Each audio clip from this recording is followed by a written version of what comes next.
Ibnu Qayyim rahimahullah mengatakan, lanjutan bahasan kita, banyak kalangan salaf yang berkata, setelah mereka meninggal, orang-orang pun sering mendatangi kuburan mereka, lalu membuat patung-patung mereka. Kemudian setelah masa demi masa berlalu, akhirnya disembahlah patung-patung tersebut. Ini maksudnya penjabaran daripada tafsir tadi Al-Quran itu, ayat sebelumnya yang sudah kita baca. Tadi kita sedang membahas tafsir surah Nuh ayat 23 ya. Jadi awal-awalnya dibuat patung-patung, sampai akhirnya di kuburannya mulai dibuat patungnya, dengan alasan syaitan bisikan supaya tidak lupa mukanya ya.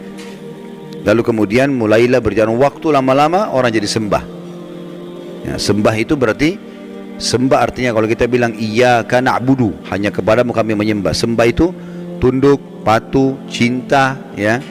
Itu semua makna-makna sembah. Jadi akhirnya berlebihan pada benda-benda mati seperti ini.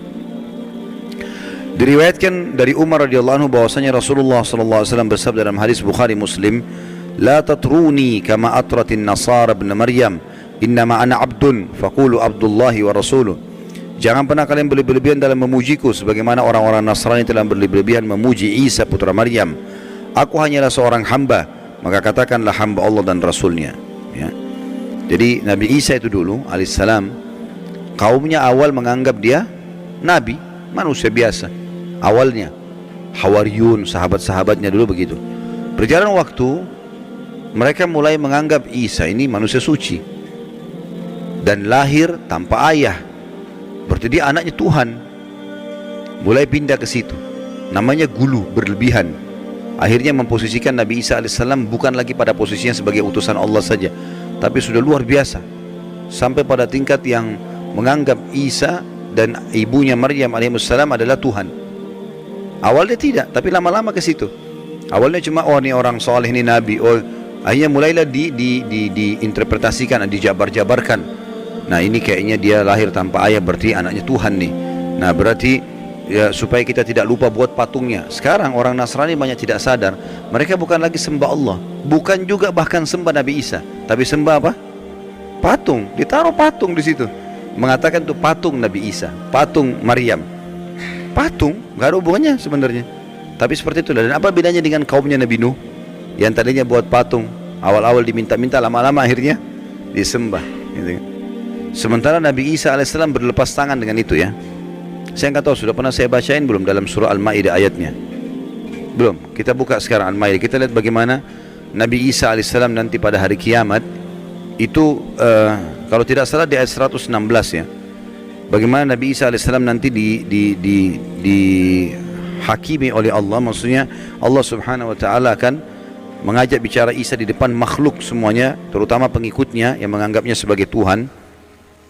Sudah buka 116? Baik. Saya bacakan, a'udzubillahi minasyaitonir rajim. Wa idz qala Allahu ya Isa ibn Maryam anta qulta lin-nasi ittakhiduni wa ummi ilahaini min dunillah qala subhanaka ma yakunu li an aqula ma laysa li bihaqq in kuntu qultuhu faqad alimta ta'lamu ma fi nafsi wa la a'lamu ma fi nafsik innaka anta 'allamul ghuyub. Dan ingatlah ketika Allah berfirman, hai Isa putra Maryam, maksudnya nanti hari kiamat nih, di depan orang-orang semua, apakah engkau mengatakan kepada manusia, jadikanlah aku dan ibuku dua Tuhan selain Allah? Maksudnya ada Tuhan lain ya, Trinitas yang mereka bilang itu. Isa menjawab alaihissalam, maha suci engkau, tidaklah patut bagiku mengatakan apa yang bukan hakku mengatakannya. Jika aku pernah mengatakan, maka tentulah engkau mengetahui apa yang ada pada diriku, dan aku tidak mengetahui apa yang ada pada diri engkau. Sesungguhnya engkau maha mengetahui perkara-perkara yang gaib. Lalu Nabi Isa mengatakan 117-nya, ma qultu lahum illa ma amartani bihi an i'budullaha rabbi wa rabbakum wa kuntu alaihim syahidan ma dumtu fihim falamma tawaffaitani kunta antar raqiba alaihim wa anta ala kulli syai'in syahid. Aku tidak pernah mengatakan kepada mereka kecuali apa yang engkau katakan kepadaku, yaitu sembahlah Allah Tuhanku dan Tuhan kalian. Ini ajaran Nabi Isa AS kepada orang-orang Nasrani. Enggak pernah dia bilang, jadikan saya sebagai anak Tuhan, jadikan ibu saya sebagai Tuhan. Dan aku menjadi saksi terhadap mereka selama aku berada di antara mereka. Maka setelah engkau wafatkan aku, engkau lah yang mengawasi mereka, dan engkau adalah maha menyaksikan atas segala sesuatu.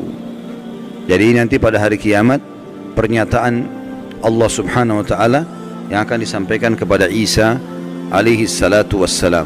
Dan Nabi SAW mengatakan, jangan pernah kalian berlebih-lebihan dalam memujiku, sebagaimana orang-orang Nasrani telah berlebih-lebihan memuji Isa putra Maryam. Aku hanyalah seorang hamba, maka katakanlah hamba Allah dan Rasulnya, ya, Abdullahi wa Rasuluh.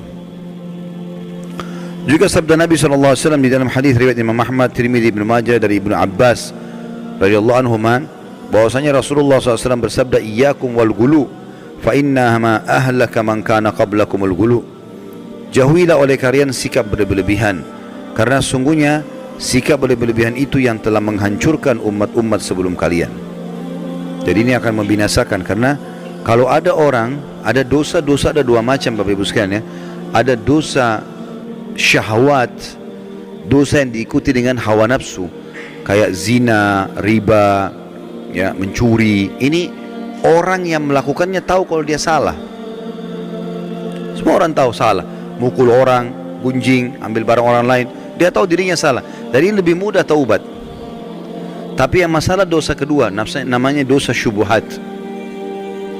Syubhat semua dalam hidupnya.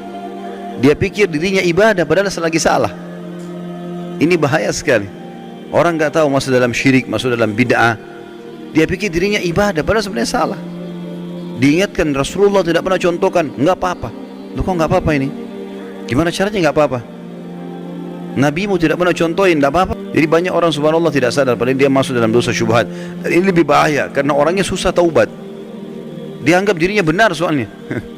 Ini masalah ini, ya. Mudah-mudahan Allah selamatkan kita dari situ.